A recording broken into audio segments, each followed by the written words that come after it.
I'm really sick of Japanese properties being used and abused by Western, I won't call them curators, but opportunists, all because the well has dried up on Western properties sadly being driven to the ground, causing purposeful failures versus accidental ones. And like parasites, these people are always looking for the next host to attach themselves to suck the life from, leaving it as a dried up corpse before moving on to the next. And it seems the next target with eyes set on it by one of the main culprits responsible for this is Adi Shankar, looking to potentially make an adaptation of one of the most beloved manga legendary stories to ever be written, which is Berserk.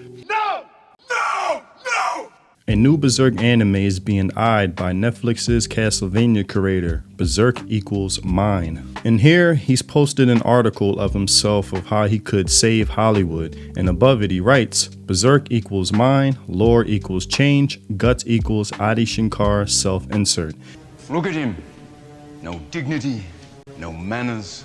Now, on behalf of Adi Shankar's undeniable rudeness fueled by a culture of narcissism, I would like to apologize out of respect for the dying memory of the exceptional, highly revered Kentaro Miura. I'm sorry that your work has to even be mentioned in this manner of blatant disrespect, to where it even goes beyond that. Adi might as well be pissing on your grave, the type of behavior that Hollywood currently celebrates and serves as a job application, overtly stating they would love to change what Berserk is at its core, following the present pattern of destroying properties from the past with decades of blood, sweat, and tears poured into it. And in Miura's case, I'm sure that was likely to be literal, not just an expression. To even have the attitude to suggest such a thing shows the current state of mind of these Hollywood types. They don't even try to hide their narcissism, which is narcissistic by nature, and treat these properties as a means to troll the die-hard fans that built these properties up in the first place, behaviors that are prolonged by the casual fans who will tune in just because.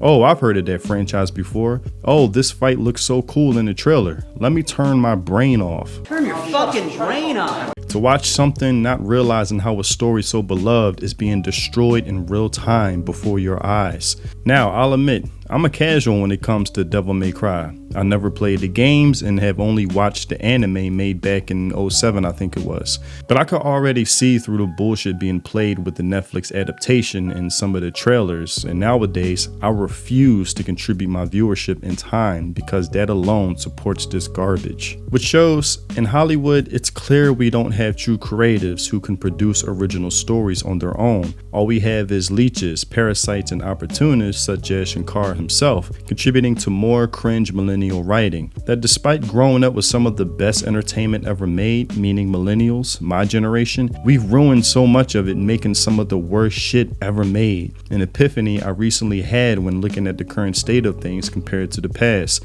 and Adi Shankar is a prime example of this. Somebody who's only focused on numbers, riding the coattails of popular franchises, unable to produce one himself and brags about the numbers being made, but nowhere near concerned with the integrity of something and pleasing the actual fans versus the casual ones. That's like being proud of the movie Captain Marvel because it made $1 billion, but no sensible person would ever think to mention that in the lineup of the best Marvel movies, versus Captain America Winter Soldier, which made less, but is a far more superior film in every regard, hands down.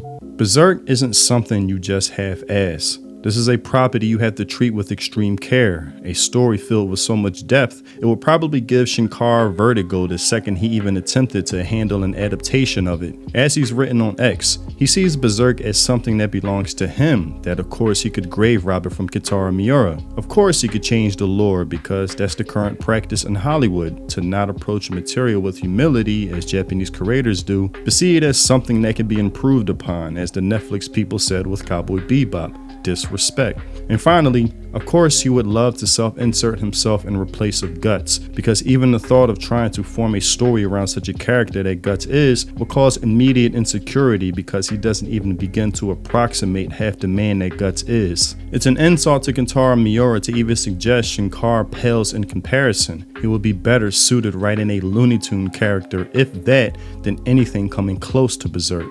So many ways he would try to modernize it for an audience unfamiliar with the story, as he has with Devil May Cry and Castlevania, with many complaining how he tarnished Dracula by following the typical trend of making a watered down sympathetic villain because we need to feel sorry for everyone these days, versus just giving a pure villain because that would be too offensive in itself. Him and so many others are slaves to their Hollywood bubble, so caught up in the mist they can no longer distinguish what clarity even is anymore. No impulse control with their ego, narcissism, overgrown child syndrome, me, give me what I want and give it to me now. Hey Mom! The meatloaf! We want it now! I always feel sorry for fandoms who I'm not even a part of myself, who have been fans of such properties their whole lives, just to see them destroyed by these kinds of people, and that includes what Shankar has been put in charge of.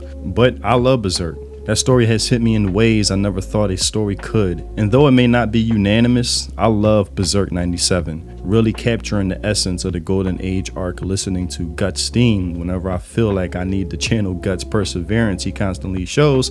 I just play that when going through hard times myself. Guts, you're not thinking of...